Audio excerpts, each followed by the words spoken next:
ప్రసన్న మాదిగ గారికి మరొకసారి మాట్లాడడానికి అందరూ కూడా స్వాగతం పలకండి.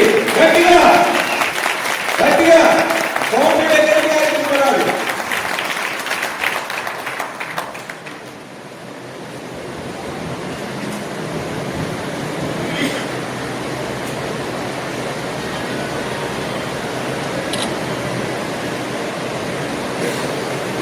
ఈరోజు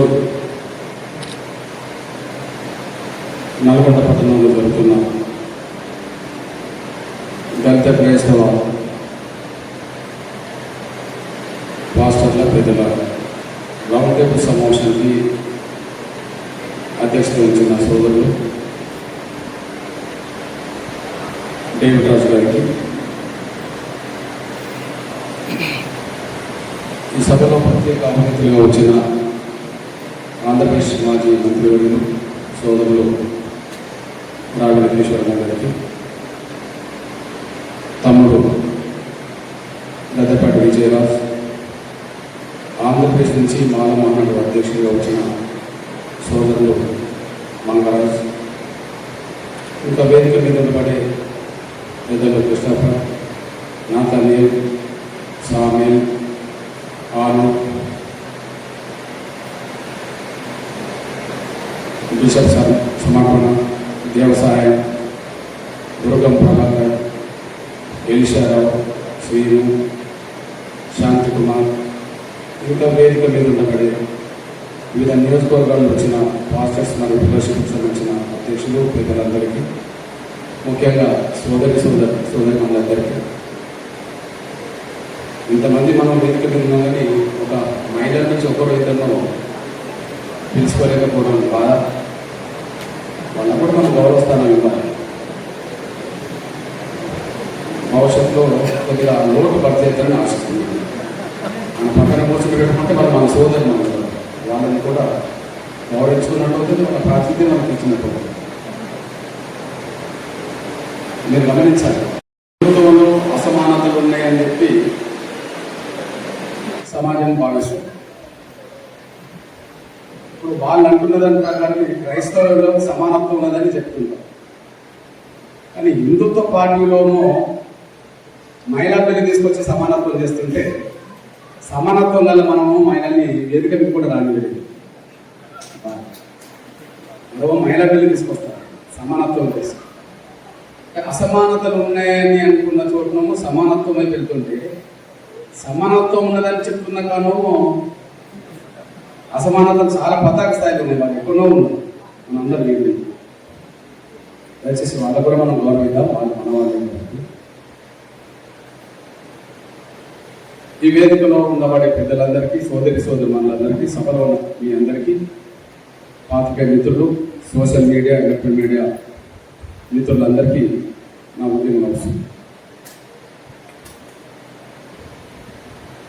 ఇప్పటికే చాలామంది మాట్లాడారు.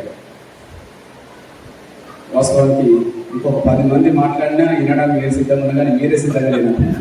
మనకు అర్థం కాకపోతే రేపు సండే ఎవరికి వాళ్ళు గ్రామాలకు వెళ్ళి రేపటి కోసం సిద్ధపడాలి కాబట్టి అనే దాని మీదే కొద్దిగా నేను ఆలోచించాను. లేకపోతే ఇంకొక గంట సేపు కూర్చుని పెట్టాలి, అందుకోసం ఆలోచించాను. సండే కాకపోతే రాత్రి 12 కూర్చునేవాళ్ళు. సరే, అదొక అంశం. సరే, సంతోషం. ఏదైతే మొన్నటి జడ్జిమెంట్ మన వాళ్ళందరినీ ఆవేదన గురిచేసింది.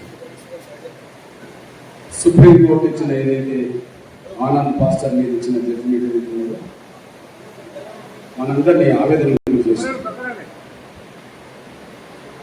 ఆ జడ్జిమెంట్ తర్వాత ఒక 4-5 రోజులు దేశంలో మీడియా ద్వారా జరిగిన ప్రచారం మనల్ని అభద్రత భావంలోకి నెట్టేసింది.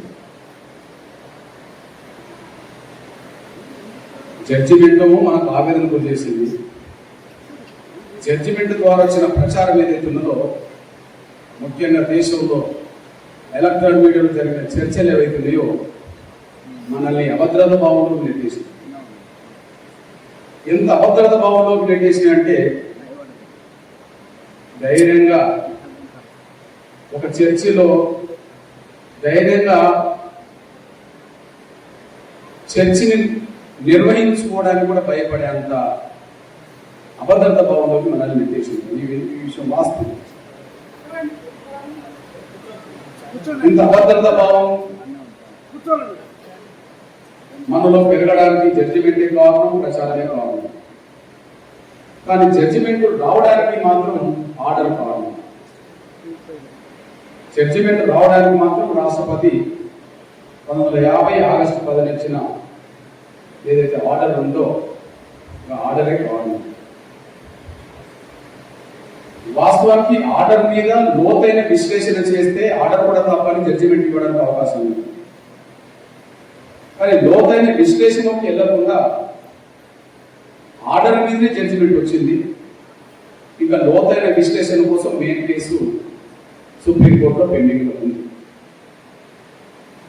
ఇది కేవలం పాస్టర్ ఆనంద్ మీద జరిగిన దాడిని దృష్టి పెట్టుకొని పెట్టిన case, SC ST act case అవుతే ఒక పాస్టర్ తమ విధులు నిర్వహిస్తున్న క్రమంలో జరిగింది.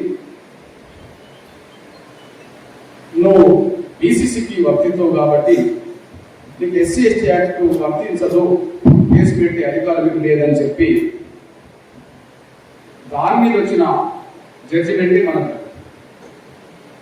ఇక ఆర్డర్ కరెక్టా కాదా అనే విషయం లోతులకు వెళితే అది కేసు పెండింగ్ లో ఉన్నది. అది రాజ్యాంగ ధర్మాసనంలో ఉన్నది. ఆ రాజ్యాంగ ధర్మాసనంలో భవిష్యత్తులో కేసు విచారణ అవుతుంది. అయితే ఇప్పటికే కేంద్ర ప్రభుత్వం దాని మీద అభిప్రాయం కోరితే, ఇప్పటికే కేంద్ర ప్రభుత్వం సుప్రీంకోర్టు కేంద్ర ప్రభుత్వాన్ని అభిప్రాయం కోరితే ముందు చిన్నగా ఒక అఫిడవిట్ మాత్రం ఇచ్చింది. ఆ అఫిడవిట్ లో హిందూ వ్యవస్థలో అసమానతలు ఉన్నాయి కాబట్టి రిజర్వేషన్లు వర్తింపజేయడానికి నిరాదేశింది. క్రైస్తవ్యంలో అదే సమయంలో ఇస్లాంలో సమానత్వం ఉంది కాబట్టి వాళ్ళకు వివక్ష ఉండదు కాబట్టి సమానత్వం ఉన్నదని చెప్పి క్రైస్తవ్యాన్ని బోధించే వాళ్ళే చెప్తున్నారు కాబట్టి వాళ్ళకు అస్పృశ్యత లేనప్పుడు సమానత్వం ఉన్నప్పుడు వాళ్ళకి ఇది వర్తించదు అని చెప్పి సుప్రీంకోర్టులో ఒక అఫిడవిట్ ఇచ్చిన మాట వాస్తవం. అయితే అఫిడవిట్ ఇస్తూనే ఇదే మీ ఫైనల్ నిర్ణయం అని అడిగితే, ఇదేనా మీ ఫైనల్ నిర్ణయం అని అడిగితే దానికి దళిత క్రైస్తవుల తరఫున మాట్లాడుతున్న ప్రధాన లాయర్లు ఎవరైతే ఉన్నారో, ఈ దేశంలో హిందూ వ్యవస్థలో కుల వ్యవస్థ ఉన్నట్టుగానే ఈ దేశంలో క్రైస్తవంలో కూడా కుల వ్యవస్థ ఉన్నది, అసమానతలు ఉన్నాయి.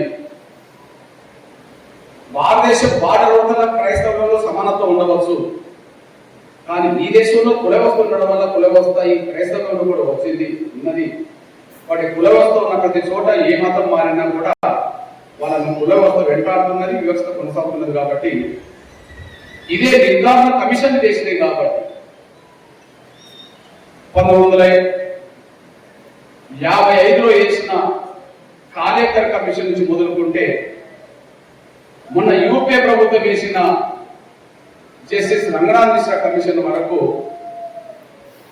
దళితులు క్రైస్తవ మతంలో పోయిన వాళ్ళ మీద సమాజం చూసే చూపు మారలేదని, వివక్ష వాళ్ళ మీద కొనసాగుతున్నదని, అణచివేత వాళ్ళ మీద కొనసాగుతుంది. కాబట్టి వాళ్ళను దళితులనే పరిగణించడం అనేది న్యాయం అని చెప్పి కమిషన్ ఇచ్చిన అభిప్రాయాలను కూడా మన వైపు నుంచి మాట్లాడే లాయర్లు అందరూ చెప్పడం జరిగింది. అప్పుడు మళ్ళీ కేంద్ర ప్రభుత్వం ఒక అడుగు ముందుకేసి ముఖ్యంగా జస్టిస్ ఏదైతే రంగనాథ్ మిశ్రా కమిషన్ ఉందో ఆ కమిషన్ అనేది దేశం మొత్తం మీద పూర్తి స్థాయిలో పర్యటన చేసి ఇచ్చిన రిపోర్టు కాదు, క్షేత్రస్థాయిలో అధ్యయనం చేసి ఇచ్చిన రిపోర్టు కాదు, కేవలం 4 గోడల మధ్య రాసుకున్నది రిపోర్ట్ అది అని చెప్పి సోలిసిటర్ జనరలే సుప్రీంకోర్టు చెప్పడం జరిగింది. అంటే ఏ జస్టిస్ రంగనాథ్ మిశ్రా కమిషన్ అయితే మనకు అనుకూలమని మనం సమాజం ముందు అనుకుంటున్నామో అది క్షేత్రస్థాయిలో పర్యటన జరగకుండా దేశవ్యాప్తంగా తిరగకుండా లోతైన అధ్యయనం చేయకుండా కేవలం 4 గోడల మధ్యలో రాసిన అంటే దళిత క్రైస్తవులకు అనుకూలంగా వచ్చిన రిపోర్టును వాళ్ళు ఎట్లా కేంద్ర ప్రభుత్వం సుప్రీంకోర్టుకు చెప్పిందంటే అది కేవలం 4 గోడల మధ్యలో రాసిన రిపోర్టు కనుక అది మేము అంగీకరించట్లేదు, మేము ఆమోదించట్లేదు కనుక మేము మరో కమిషన్ వేసామని చెప్పి ఆ కమిషన్ పేరు బాలకృష్ణ కమిషన్ అని చెప్పి వాళ్ళు చెప్పడం జరిగింది. ఆ కమిషన్ నివేదిక వచ్చినాక కేంద్ర ప్రభుత్వం వైఖరిని నిర్దిష్టంగా చెప్తామని చెప్పి వాళ్ళ అభిప్రాయం వ్యక్తం జరిగింది. ఇప్పుడు బాలకృష్ణ కమిషన్ నివేదిక కోసం కేంద్రం ఎదురు చూస్తున్నది. బాలకృష్ణ కమిషన్ నివేదిక ఇవ్వడానికి సిద్ధపడుతున్నది. ఇప్పుడు వాళ్ళకి బాలకృష్ణ కమిషనే రేపు సుప్రీంకోర్టుకి ఇచ్చే అఫిడవిట్కు మార్గంలో పెట్టడానికి అవకాశం ఉన్నది. కానీ అదే బాలకృష్ణ కమిషన్ వేసింది కేంద్ర ప్రభుత్వమే కనుక కమిషన్ వేయకముందే అఫిడవిట్లో నెగిటివ్ రిపోర్టే ఇచ్చింది కనుక అసలు జస్టిస్ రంగనాథేశ్వర కమిషన్ నివేదికను తప్పుపట్టింది కనుక అది లోతైన అధ్యయనం చేయలేదని చెప్పి చెప్పింది కనుక స్పష్టంగా నేటి కమిషన్ నివేదిక కూడా ప్రధానంగా కేంద్ర ప్రభుత్వ ఆలోచనకు అనుగుణంగానే మనం ఎన్ని ఆధారాలు ఇవ్వనియండి, ఎన్ని అభిప్రాయాలు చెప్పనియండి, ఎంత నిర్దిష్టమైన సమాచారం మనం ఇచ్చినప్పటికీ కూడా వాళ్ళ మైండ్లో ఏదైతే ఉన్నదో దానికి అనుగుణంగానే నడిపించుకోవడానికి సిద్ధపడతలేమో అనే అనుమానాలు అభిప్రాయాలు మనకు స్పష్టంగా కనిపిస్తున్నాయి. అది మొన్న బాలకృష్ణ కమిషన్ ముందు మనం పెడుతున్న ఆర్గ్యుమెంట్కు ఆయన ఆన్సర్ చెప్పకుండా ఒక వితండ వాదానికి ఆయనే దిగుతున్నాడు అంటే ఖచ్చితంగా మనకు అర్థమైపోతున్నది. ఖచ్చితంగా కేంద్ర ప్రభుత్వం అఫిడవిట్ ఏది అంశం మీద ఎట్లయితే ఇచ్చిందో అఫిడవిట్ ఇచ్చిన దానికి అనుగుణంగానే నివేదిక తయారవుతుంది అని చెప్పి అనుమానంతో అనుమానుకున్నది. ఏది ఎట్లయినా ఖచ్చితంగా మన పోరాటంలో న్యాయం ధర్మం ఉన్నది కనుక ఖచ్చితంగా ఎన్ని అడ్డంకులు ఏ రూపం వచ్చినా కూడా దాన్ని అధిగమించే స్థాయిలో మన శక్తిని కూడా కట్టుకొని పోరాటం చేస్తే ఎప్పటికైనా విజయం అనేది రాక తప్పదనే అభిప్రాయం మాత్రం మీ సోదరుడిగా నేను చెప్పదలుచుకున్న విషయం కూడా మీ దృష్టికి తీసుకుంటున్నాను. ఏది ఏమైనా ఇక్కడ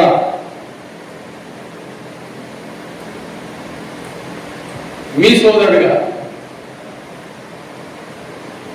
తెలుగు నేల మీద ఎస్సీ వర్గీకరణ కోసం పోరాటం మొదలుపెట్టినప్పటికీ ఆ ఒక్క పోరాటానికి ఫలితం కాకుండా సమాజంలో ఉండబడే అన్ని వర్గాల కుల మతాలకు అతీతంగా అన్ని వర్గాల పేదల సమస్యల పరిష్కారం కోసం పోరాటం చేయడం వల్ల ఎన్నో సంక్షేమ పథకాలు, దేశం లెక్కలేని సంక్షేమ పథకాలు, ప్రత్యేకమైన పథకాలు ఈ తెలుగు నేల మీద వచ్చిన విషయం మనందరికీ తెలుసు. అంటే పోరాటం ఒక అంశంతో మొదలైన 10 అంశాల వైపు తీసుకెళ్లిన విషయం తెలుసుకుంటున్నాను. ఇప్పుడు మీ బిడ్డగా మీ అన్నగా చెప్పదలుచుకుందంటే దళిత క్రైస్తవుల అంశం మీద ఇప్పుడు ఒక వేదిక ద్వారా మనం మాట్లాడుతున్నప్పటికీ ఇది పోరాట రూపం దాల్చాల్సిన బాధ్యత అవసరం మాత్రం మనకు ఉన్నది. ఆ పోరాట రూపం దాల్చుతున్న క్రమంలో మీకు అండగా నిలబడాల్సిన బాధ్యత నాలాంటి వాళ్ళకు ఉన్నదని పోరాటానికి నాయకత్వం వహించడం వేరు, పోరాటానికి అండ ఉండడం వేరు. ఈ విషయంలో కొంత తేడా ఉంటుంది.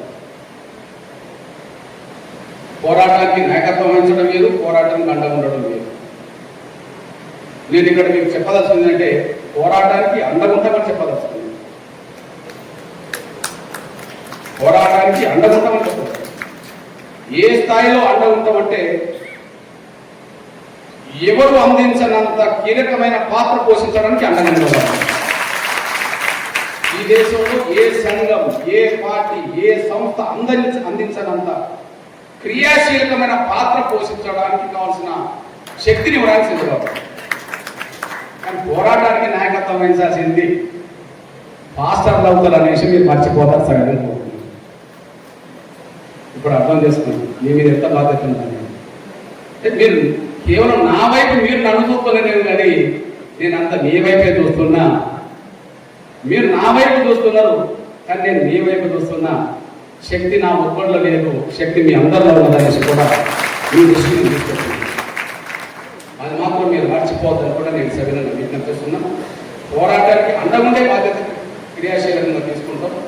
పోరాటాన్ని నడిపించాల్సిన బాధ్యత మాత్రం క్రైస్తవ పెద్దల మీదనే ఉన్నది, క్రైస్తవ సంఘాల మీద ఉన్నది, పాస్టర్ల మీద ఉన్నది, బిషప్ల మీద ఉన్నది, ఫాదర్ల మీద ఉన్నది అనేసి కూడా మీ దృష్టిని తీసుకుంటున్నాం. ఆ బాధ్యత ఉన్నది. ఇకపోతే ఇక్కడ వేదిక మీద ఉన్న మన వాళ్ళు ఎంత పాస్టర్లు అయినప్పటికీ, లేదా ఎంత ఫాదర్లు అయినప్పటికీ, ఎవరైనా బిషప్లు అయినప్పటికీ వాళ్ళ వాళ్ళ మనసులో వాళ్ళ అభిమాన పార్టీలు కూడా ఉన్నాయి. వాళ్ళ వాళ్ళ మనసులో వాళ్ళ అభిమాన పార్టీలు కూడా ఉన్నాయి కదా. లేవని చెప్తే అది కరెక్ట్ కాదు. మీ మనసులో ఉన్న పార్టీలు మీకు ఉన్నాయి. వాస్తవానికి ఈ సమస్య ఈ సమయంలో టేకప్ చేసే సమయానికి మాత్రం ఈ సమస్య ఈ సమయంలో టేకప్ చేసే సమయానికి మాత్రం దీన్ని పూర్తిగా అడ్డుపడే శక్తులు మాత్రమే కేంద్రం చేతిలో ఉన్నాయి, దేశం చేతిలో ఉన్నాయి. అది సంఘ పరంగా చూసుకున్నా, లేదా పార్టీల పరంగా చూసుకున్నా, లేదా ప్రభుత్వాల పరంగా చూసుకున్నా, ఈ అంశానికి వ్యతిరేకమైన శక్తులే, ఈ అంశానికి వ్యతిరేకమైన భావాజాలం గల దృక్పథం గల పార్టీలే దేశాన్ని శాసిస్తున్న విషయం మనం మర్చిపోద్దని సహాయం కోరుతున్నాం. అంటే మనం ఈ సమస్యను టేకప్ చేస్తున్న సమయంలో, లేదా ఈ సమయంలో కీలకంగా మాట్లాడుతున్న దశలో ఎవరు బలంగా ఉన్నారు అంటే అడ్డం పడే శక్తులే బలం ఉన్నాయనేసి మనం మర్చిపోవాలి. ఇప్పుడు మన ఇష్టమున్నా లేకపోయినా కేంద్ర ప్రభుత్వానికి నాయకత్వం ఇస్తున్నది బీజేపీ అయితే అఫిడవిట్ రూపంగా కేంద్ర ప్రభుత్వం అభిప్రాయం తేలిపోయింది కదా. అఫిడవిట్ రూపంగా సుప్రీంకోర్టులో అభిప్రాయం తేల్చింది కదా. ఇప్పుడు మనం ప్రెస్ మీట్ పెట్టిన కాడ నుంచి, కొంత కదలికి వచ్చిన కాడ నుంచి మీరు సోషల్ మీడియాలో ఇతరాత్ర పేపర్ల ద్వారా మనల్ని విపరీతమైన ఒక సమూహాన్ని దోషిగా చిత్రీకరించడానికి ఏ సంఘాలు ఏవత్త ప్రయత్నం చేస్తున్నాయో మీరు చూస్తున్నారు కదా.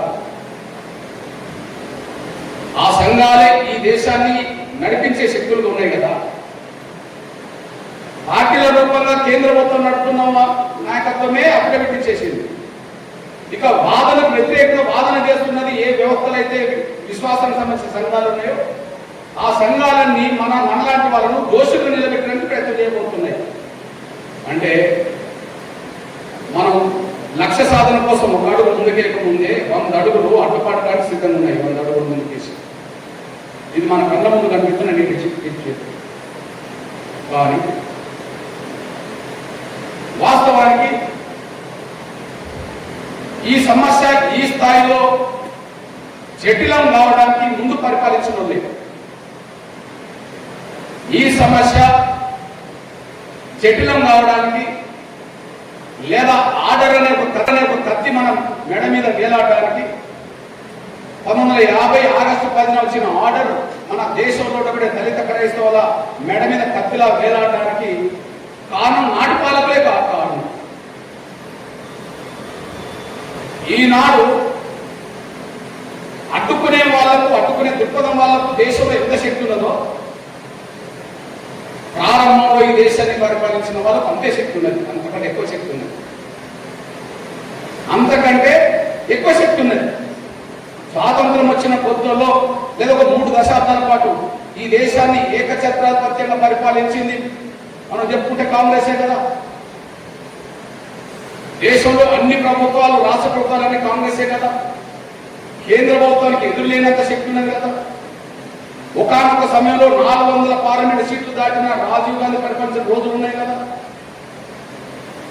300లకు పైగా నుంచి 400 దాకా వచ్చిన రోజులు ఉన్నాయి కదా. ఏ బిల్లు పెట్టినా, ఏ చట్టం పెట్టినా అవలీలుగా నెగ్గించుకున్న సందర్భాలు ఉన్నాయి కదా. ఒక మాట చెప్పాలంటే ఇక్కడ ఎవరు బీజేపీ కోట్లేసిన పాస్టర్లు ఉన్నారు, కానీ ఇక్కడ అందరూ కాంగ్రెస్ కేసిన వాళ్ళే కదా. బీజేపీని మనం మొదటి నుండి శత్రువునే చూస్తున్నాం వాస్తవాల రూపంగా చెప్పుకుంటే. వాస్తవం కాదా?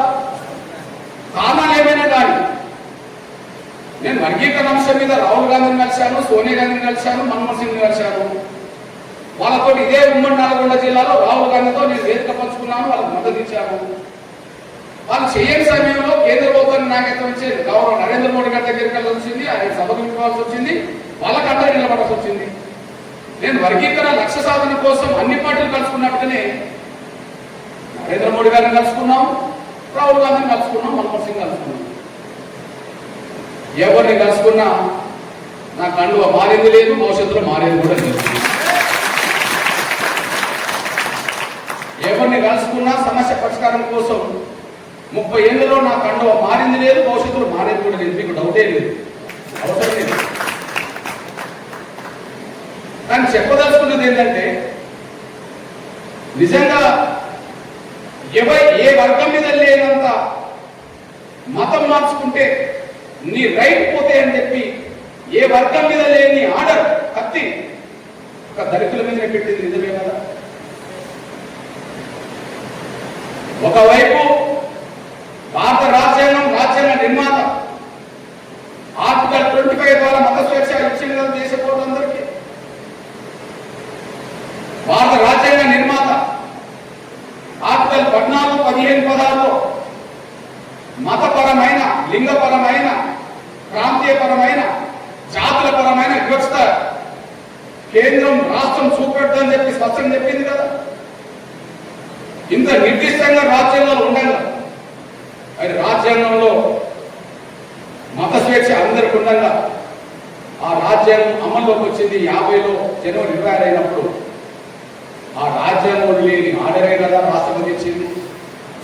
రాజ్యాంగం అమల్లోకి వచ్చింది 1950 జనవరి 26 అని మనం అందరికి తెలిసినప్పుడు ఆర్డర్ జనవరి 26 నుంచి రాలేదు కదా. లేదా పార్లమెంట్ లో రాజ్యాంగం ఏదైతే అమల్లోకి వచ్చిందో, ఆమోదం పొందిందో, ఆమోదం పొందిన సమయానికి ఇట్లాంటి పరిస్థితి రాలేదు కదా. వచ్చి చర్చ జరుగుతున్నప్పుడు అంబేద్కర్ అంగీకరించలేదని చెప్పి చరిత్ర కనిపిస్తుంది కదా. డైరెక్ట్ గా అంగీకరించడం అనే విషయం అర్థమైన తర్వాతనే దొడ్డిదారిని రాష్ట్రపతితో తీసుకొచ్చినమాట నిజమైంది కదా. ఆ రాష్ట్రపతితో దొడ్డిదారిని తీసుకొచ్చినప్పుడు రాష్ట్రపతి బ్రాహ్మణుడు, కాంగ్రెసే కదా. ఆనాడు స్వాతంత్ర పోరాటానికి నాయకత్వం వహిస్తున్నట్టుగా చెప్తూనే ఈ దేశంలో ఉన్న క్రైస్తవులందరి తరఫున నేనే ప్రతినిధి, మాకు సమానత్వం ఉన్నది, మాకు వివక్ష లేదని చెప్పిన ఎస్పీ ముఖర్జీ అనేటైనా ఈ దేశంలో క్రైస్తవులందరి ప్రతినిధి తరఫున పాల్గొని మాకు రిజర్వేషన్ అవసరం లేదు, మాకు వివక్ష లేదని చెప్పి, మాకు రిజర్వేషన్ అవసరం లేదని చెప్పి, అసమానతలు లేవని చెప్పి మాట్లాడింది ఎస్పీ ముఖర్జీ ఆయనే కదా. ఆనాడు నలుగురు దేశ క్రైస్తవుల తరఫున పాల్గొన్న వాళ్ళు నలుగురు అవుతే ఆ నలుగురు ఉన్నత వర్గాలకు సంబంధించిన వాళ్ళే కదా. పరోక్షంగా యాదవ్ రప్పించడంలో నెహ్రూ ప్రధానమంత్రి అవుతే ఆ ప్రధానమంత్రి కూడా మరి దేశాన్ని పరిపాలించిన బ్రాహ్మణుడే కదా. వాస్తవానికి ఎవరి మీద లేనంత ఒక కత్తి, నువ్వు మతం మార్చుకుంటే నువ్వు ఎస్సీ కాకుండా పోతున్నావు, నువ్వు మతం మార్చుకుంటే నువ్వు ఎస్సీ కావు, ఎస్సీ రిజర్వేషన్ వదులుకోవాల్సిందే, ఎస్సీ రిజర్వేషన్ వదులుకోవాల్సిందే అని చెప్పి నువ్వు ఉంటే ఇక్కడ ఉండు బానిసగా, పోతే మాత్రం వదులుకోవడానికి సిద్ధపడిపో అన్నట్టుగా ఆర్డర్ కేవలం దళితులు అనబడుతున్న క్రైస్తవుల మీద లేదా దళితుల మత స్వేచ్ఛ మీద ఆర్డర్ కత్తిలాగా వేయడం తెలిసింది. ఈనాడు భయంకరంగా అడ్డపడడానికి శక్తిని సంపాదించుకున్నది బీజేపీ కావచ్చు, లేదా బీజేపీని సమర్థించే సంఘాలు కావచ్చు. కానీ ఆనాడు దీంతో పాటు అంతకంటే ఎక్కువ శక్తి ఉన్నది కదా. ఈరోజు గౌరవ నరేంద్ర మోడీ గారికి పార్లమెంట్ లో 300 సీట్లు కూడా రాని పరిస్థితి. కానీ రాజీవ్ గాంధీ పరిపాలనలో 400 పైగా సీట్లు వచ్చిన పరిస్థితి. 300 పైగా 70 సీట్లు 60 సీట్లు వచ్చిన సందర్భాలు ఇందిరాగాంధీ కాలంలో ఉన్న పరిస్థితి. నెహ్రూ కాలంలో వన్ సైడ్ ఉన్న పరిస్థితి. ఆ వన్ సైడ్ ఉన్నప్పుడే మన మీద వివక్షతో కూడిన ఆర్డర్, స్వేచ్ఛ లేని ఆర్డర్ మనకి వచ్చిన విషయం మనం మర్చిపోతాం. అంటే దురదృష్టవశాత్తు ఈనాడు ఒక జటిలంగా ఈ సమస్యను తయారు చేయడంలో, పరిష్కారం అవడానికి అవకాశం సమయంలో పరిష్కరించకుండా కొంత అన్యాయం చేయడంలో నాటి పాలకులే దీనికి ప్రధాన బాధ్యులు అనే విషయం మనం మర్చిపోతాం. ఒకటి, ఆర్డర్ తేవడంలో వాళ్ళ పాత్రే ఉన్నది. కానీ ఆర్డర్ను తప్పుపట్టిన కమిషన్ నివేదికను అమలు చేయడంలో న్యాయాన్ని అందించడంలో ఆనాటి పాలకుల నిర్లక్ష్యమే ఉంది. దృక్పథ పరంగా వాళ్ళు మన అనుకూలం, దృక్పథ పరంగా మనకు అనుకూలం కాబట్టి మనం ఓట్లేసుకుంటూ వచ్చేసాం. నిజంగా మన అందరం కలిసి ఎవరికి ఎట్లేసుకుంటూ వచ్చినా మనందరం తెలిసిన విషయమే. నేను ఇప్పటికీ నమ్ముతున్నా, నా క్రైస్తవ సోదరులు పాస్టర్లు ఎవరన్నా ఉంటే, ఎవరన్నా పువ్వు గుర్తు చేయి గుర్తు కనిపిస్తే, రెండు పార్టీల మధ్య యుద్ధం జరిగి రెండు గుర్తులు కనిపిస్తే మీరు కన్ను మూసుకున్న ఆటోమేటిక్గా మీకు చేయి గుర్తుకే వెళ్ళిపోతే చేయకండి. మీకు నీ ఓటమి కన్ను మూసుకోండి. రెండు గుర్తులు పక్క పక్కన పెట్టుకుంటే, రెండు గుర్తులు పక్క పక్కన పెట్టుకుంటే ఎవరికి ఓటేయడం కాడా ఆటోమేటిక్గా ఇనుముకు అయస్కాంతం ఏ సంబంధం అయితే ఉంటుందో, ఇనుముకు అయస్కాంతానికి పక్క పక్కన పెట్టుకుంటే అట్టుకుంటే, అట్లనే క్రైస్తవులకు కాంగ్రెస్ పార్టీ కూడా అనుబంధం ఇనుముకు అయస్కాంతికి ఉన్నంత అనుబంధమే ఉన్నది. కానీ ఆర్డర్ తెప్పించడంలో వాళ్ళ పాత్ర ఉన్నది. ఆర్డర్ని సరి చేయకుండా కొంత ఇబ్బంది పెట్టడంలో, నేటికి సమస్యలు ఉండడంలో కాంగ్రెస్ పాత్ర ఉన్నదని మనం మర్చిపోతాం. కాంగ్రెస్ పాత్ర ఉన్నది అంటే నేను ఇప్పుడు అన్న నరేంద్ర మోడీ గారి దగ్గరండి కాబట్టి ఇదే చెప్తారా అనుకుంటాను. ఇది చరిత్ర వాస్తవం కాదా అదే ఆలోచించండి అంతే. ఇప్పుడు పోరాటం ఎవరిదే చేయాలి, మరి ఇప్పుడు ఉన్నోళ్ళనే చేయాలి. ఉన్నోళ్ళనే చేయాలంటే జరిగిన చరిత్ర అర్థం కావాలి కదా. ఇప్పుడు పోరాటం చేయడానికి వెనకాడికి వేసేది ఉండదు కదా. ఇప్పుడు పోరాటం ఏమో కాంగ్రెస్ మీద చేసేది కాదు కదా కేంద్రంలో. అందుకు మీరు సంతోషించవచ్చు, అందుకు మీరు సంతోషించవచ్చు. కానీ చరిత్ర అయితే వాస్తవం కదా. రెండు పొరపాట్లు కాంగ్రెస్ వైపు నుండి జరిగింది. సంపూర్ణమైన బలం ఉన్న రోజుల్లోనే ఆర్డర్ వచ్చేసింది. సంపూర్ణ బలమైన రోజుల్లోనే ఆర్డర్ను సరిచేయడానికి ప్రయత్నం చేయడం కూడా నష్టం తీసుకొచ్చింది. లేకపోతే ఎన్ని కమిషన్లు వచ్చినాయి, మొట్టమొదటి కాలేకర్ కమిషన్ నుంచి మొదలుకుంటే, చివరికి మండల కమిషన్ నివేదిక నుంచి మొదలుకుంటే, సచార్ కమిషన్ నివేదిక నుంచి మొదలుకుంటే, జస్టిస్ రంగనాథ్ గారు మిశ్రా కమిషన్ వరకు మధ్యలో వేసిన ఎన్నో కమిషన్లు. నాకు తెలిసి అన్ని కమిషన్ చేసింది కాంగ్రెస్ కేంద్రంలో. ఇప్పుడు కాలేకర్ కమిషన్ ఎవరు వేసిండ్రు? ఎవరు వేశారు?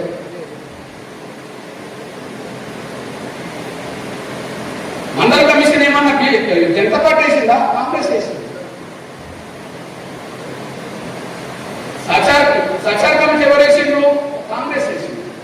లేదా రంగనాథ్ మిశ్రా కమిషన్ ఎవరు వేసిండ్రు? మన్మోహన్ సింగ్ ప్రభుత్వం వేసింది. కమిషన్లను ఏం చెప్తున్నాయి? దళిత క్రైస్తవులకు ఎస్సీ హోదా ఉండాల్సిందే, మతం మారినంత మాత్రాన వాళ్ళ పట్ల వ్యవస్థ మారలేదు, వాళ్ళ పట్ల వ్యవస్థ కొనసాగుతుంది అని చెప్పి స్పష్టంగా నివేదిక చేసినాయి. ఒక మాట చెప్పంటే ఆర్డర్ తప్ప అని చెప్పేసినాయి. మరి ఆర్డర్ తప్పైనప్పుడు ఆర్డర్ సరిచేయాల్సిన అయితే ఎవరికి ఉండే? ఏ ప్రభుత్వాలు అయితే కమిషన్ వేసినాయో ఆ కమిషన్ సూచన అమలు చేయాల్సిన బాధ్యత ఎవరికి ఉన్నది? ఆ ప్రభుత్వాలకు ఉన్నది. కానీ కమిషన్ సూచనలు అమలు చేయకుండా కూడా వాళ్ళు తొక్కి పెట్టేసింది. బహుశా ఇప్పుడు జస్టిస్ బాలకృష్ణ కమిషన్ సిఫార్సులు మాత్రం ఇప్పుడు కేంద్రం అమలు చేస్తుంది. అంటే వీలు వేసింది కాబట్టి ఏం అమలు చేస్తుంది? అనుకూలంగా రాదు కాబట్టి అది అమలు చేస్తుంది. వాళ్ళు వేసిన కమిషన్ అనుకూలంగా వచ్చినాయి, కాంగ్రెస్ వేసిన కమిషన్ అన్ని అనుకూలంగా వచ్చినాయి, దాన్ని అమలు చేయలేదు. బహుశా రేపు బీజేపీ వేసిన కమిషన్ ఏమంది, ఏం రిపోర్ట్ ఇస్తుంది? లేదు వీళ్ళకి అందరికి సమానత్వమే ఉన్నది, వీళ్ళ పట్ల వ్యవస్థ లేదు, వీళ్ళ పట్ల సమానత్వం ఉన్నది, వ్యవస్థ లేదు, కాబట్టి ఆర్డర్ కరెక్ట్ అని చెప్పారు. కాదే వాళ్ళు వెంటనే కమిషన్ సూచన చేసింది కాబట్టి అదే కరెక్ట్ అని మీరు చెప్పారు. అంటే బీజేపీ తను అనుకున్నదాన్ని చేయడానికి సిద్ధపడ్డది, కానీ కాంగ్రెస్ తనకు అనుకూలంగా ఉన్న రిపోర్ట్లను కూడా అమలు చేయడానికి పెట్టినట్టుబడ్డది. ఈ రోజు ఈ స్థాయిలో మనం ఆందోళన గురి కావడానికి మాత్రం, ఈ స్థాయిలో మనం వేదన గురి కావడానికి మాత్రం మొట్టమొదటి మాత్రం కాంగ్రెస్ మనం చేసిన నష్టం అనేసి కూడా మీకు చెప్పుకుంటున్నాం. ఈ మాట చెప్తే మళ్ళీ ఓటుకి వెళ్ళినప్పుడు డౌట్ వస్తుందేమో మీకు, కానీ చెప్పేది మాత్రం వాస్తవం అనేసి కూడా మీరు మర్చిపోతాం. మీరు ఓటేసేటప్పుడు మీరు ఆలోచించుకొని ఓటేస్తారో ఆలోచించకుండా ఓటేస్తారో అది మీ ఇష్టమే, కానీ చెప్పేది మాత్రం ఆర్డర్ రావడానికి కారణం కాంగ్రెసే. ఆర్డర్ను సరి చేయకుండా వాళ్ళు వేసిన కమిషన్ నివేదికలు కూడా అమలు చేయకుండా తొక్కి పెట్టింది కూడా కాంగ్రెసే. ఈనాడు జటిలంగా మార్చడానికి ఈ దళిత క్రైస్తవ అంశాన్ని వ్యతిరేకించే శక్తులు బలంగా ఉన్న సమయంలో మన ముందు ఈ స్థాయిలో రావడానికి మొట్టమొదలైతే ఆ ప్రభుత్వాలే కారణం అనేసి కూడా మీరు తీసుకుంటున్నాను. ఏది ఏమైనా ఈరోజు అడ్డుకునేటోళ్ళు ఎవరు? వాళ్ళు సంఘాల రూపంగా వస్తారా, వాళ్ళు ప్రభుత్వాల రూపంగా వస్తారా, వాళ్ళు దేశం రూపంగా వస్తారా, ఎవరన్నా కానీ ఇందులో ధర్మం ఉన్నది కాబట్టి అందరం కలిసి నిలబడతాం, కొట్లాడాలి.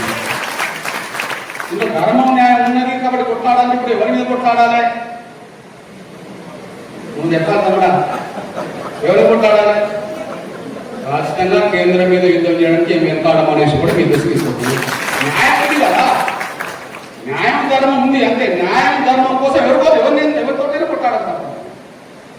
అనుకూలంగా ఉంటేనే మనం మాట్లాడాలి, అనుకూలంగా లేదో మాట్లాడతానే ఏం లేదు. ఇక్కడ న్యాయమా కాదనే విషయంలో చూస్తాం. దీన్ని అడ్డుకునే శక్తులు ఏ రూపం ఉన్నా, అది సంఘాల రూపంగా ఉన్నా, పార్టీల రూపంగా ఉన్నా, ప్రభుత్వాల రూపంగా ఉన్నా, వారు ఎవరైనా కానీ కావచ్చు. న్యాయం ఇటువైపు ఉన్నది. ఆ న్యాయం కోసం జరిగే ప్రతి పోరాటానికి నా వంతు పాత్ర పోషిస్తాను. భవిష్యత్తులో గట్టిగా నిలబడాలని కూడా నేను దృష్టిస్తున్నాను. కాకపోతే మళ్ళీ చెప్పదలుచుకుంది ఏంటంటే, ఈ ఆర్డర్ ఒక దళితుల మీద మాత్రమే మెడ మీద కత్తి పెట్టాడు. నువ్వు ఇక్కడ ఉంటేనే ఈ రిజర్వేషన్. నువ్వు మార్చుకుంటావా నీ హక్కును వదులుకో. ఇది కేవలం దళితుల మీద మాత్రమే పెట్టేసి ఇది చాలా మళ్ళీ పెట్టిన కాలం మీ అందరూ తెలుసు. 50లో కమిషన్ నివేదికలు మొన్నటి ప్రభుత్వం వరకు వచ్చినాయి. సర్వే లేని పరిస్థితుల వరకు ఎస్టీ బీసీ ఓసీ ఈ దేశంలో 1%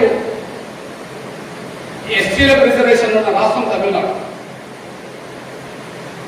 80 నుంచి 100% రిజర్వేషన్ ఎస్టీలకు ఉన్నది ఈశాన్య రాష్ట్రం.